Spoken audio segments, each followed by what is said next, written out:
আজি আকৌ ৰাতিপুৱাই হঠাতে শুই উঠি ভাবিলোঁ দেখোন বুকডাউনকে মাৰিব পৰা যায় তো গতিকে এতিয়া বুকডাউনকে মাৰিছোঁ যিহেতু বহুত দিনৰ মূৰত হাত চাতবোৰ বিষাই যায় গতিকে এটা বুকডাউন চুকডাউন মাৰি উঠি আমাৰ আকৌ মেকুৰীটো এটা চুপতি এতিয়া আকৌ ভাবিলোঁ বহুত দিন কলেজ চলেজ বন্ধ থাকিলে টেবুলখনলৈ অহা নহয় গতিকে পঢ়া টেবুলখনত অকণমান বহি দিলোঁ ন আৰু তাৰ মাজতে আকৌ আমাৰ মেকুৰীৰ লগত চুপতি চলিয়ে থাকে আবেলি সময়ত এনেকৈ ওলাই আহি যেতিয়া পথাৰৰ মাজত ৰিমৰ ওপৰত বহি একদম ধুনীয়া নাজাৰা চোৱা হয় ন শান্তিটোৱে মনত শান্তিটোৱে বেলেগ লাগে ন এতিয়া এনেকৈ আহি আৰু এনেকৈ বহি লগতে কুকুৰজনীও আহেই আমাৰ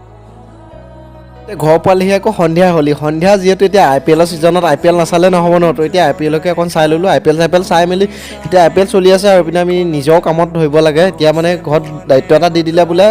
আজি ফাৰ্ষ্ট বনাইছোঁ বা শুকান মাছৰ পিটিকা তো এতিয়া শুকান মাছৰ পিটিকাখনে এইখিনি বস্তু এনেকৈ আলু চালু সানি মাছ চাছ খুন্দি এনেকৈ সানি দিলোঁ লগতে পিঁয়াজখিনিও দি দিছোঁ যিহেতু কেনেকুৱা হয় খাবলৈ খাই টেষ্ট কৰি চালেহে গম পোৱা যাব এতিয়া ধুনীয়াকৈ এনেকৈ ভাতটো উলিয়াই দিলোঁ আৰু ভাতটো উলিয়াই মানে ঘৰৰ মানুহে ভাতটো উলিয়াই দিলে বাৰু এতিয়া লগতে মেকুৰীটো আহিলে আৰু এনেকৈ ভাত টেষ্ট কৰি চাবলৈ